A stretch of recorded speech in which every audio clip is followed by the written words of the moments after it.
कांग्रेस महासचिव प्रियंका गांधी ने धरना दे रहे किसानों के मुद्दे पर केंद्र सरकार को एक बार फिर से घेरा है।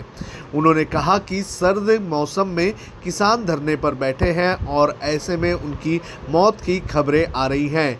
प्रियंका गांधी ने कहा कि किसानों की मौत हो रही है और सैकड़ों बीमार होने लगे हैं और ये खबरें विचलित करने वाली हैं। प्रियंका ने ये सारी बातें ट्वीट करके कही। सरकार पर निशाना साधते हुए कांग्रेस नेता ने कहा कि किसान भाई अपनी जायज़ मांग के लिए धरने पर बैठे हैं, लेकिन सरकार उनकी सुन नहीं रही है। उन्होंने कहा कि सरकार असंवेदनशील हो गई है। आपको बता दें कि अब तक लगभग 57 के आसपास किसानों की जान जाने की खबरें आ चुकी हैं। विश्व हिंदू परिषद के नेता चंपत राय ने कहा कि सोनिया गांधी, ममता बनर्जी, अखिलेश यादव सभी के यहाँ राम मंदिर का चंदा लेने जाएंगे। चंपत राय राम जन्मभूमि तीर्थ क्षेत्र ट्रस्ट के महासचिव भी हैं। चंपत राय ने कहा कि मंदिर निर्माण के लिए विपक्षी दलों से भी चंदा लिया जाएगा। उत्तर प्रदेश के कानपुर में एक प्रेस कॉन्फ्रेंस के दौरान चंपत राय से जब पत्रकारों ने पूछा कि क्या वो अयोध्या में मंदिर निर्माण के लिए विपक्षी दलों से भी चंदा लेंगे, तो इस पर उन्होंने कहा कि सोनिया गांधी, ममता, अखिलेश यादव और शरद पवार से भी चंदा लेंगे। इसी बातचीत के दौरान चंपत राय ने AIMIM के चीफ असदुद्दीन ओवैसी पर भी निशाना साधा।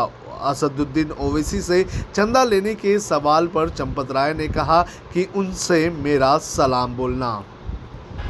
हिंदू देवी देवताओं और भारतीय जनता पार्टी के पूर्व अध्यक्ष अमित शाह पर आपत्तिजनक टिप्पणी करने वाले कॉमेडियन मुन्नवर फारूकी और अन्य 4 लोगों पर शुक्रवार की रात केस दर्ज कर लिया गया। इसको लेकर एकलव्य सिंह गौर ने शिकायत दर्ज की थी। एकलव्य गौर सिंह भारतीय जनता पार्टी के विधायक के बेटे हैं और इस मामले में 5 की गिरफ्तारी हो चुकी है। इस गिरफ्तारी को लेकर फिल्म अभिनेत्री और समाज सेवी स्वरा भास्कर ने आलोचना की है। स्वरा भास्कर ने इसको लेकर एक ट्वीट में तंज कसते हुए कहा कि चलो, हिंदुओं के कथित ठेकेदार इस साल भी उतने ही जाहिल और बेवकूफ़ होंगे जितने पिछले कई दशकों से हो रहे हैं।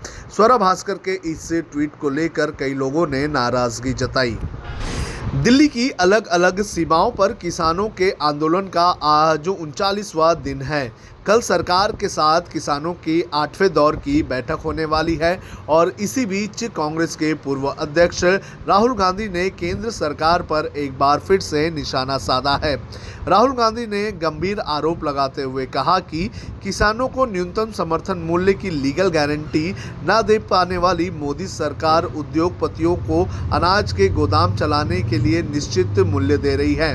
राहुल गांधी ने एक ट्वीट में कहा कि किसानों को MSP की लीगल गारंटी ना दे पाने वाली मोदी सरकार अपने उद्योगपति साथियों को अनाज के गोदाम चलाने के लिए निश्चित मूल्य दे रही है।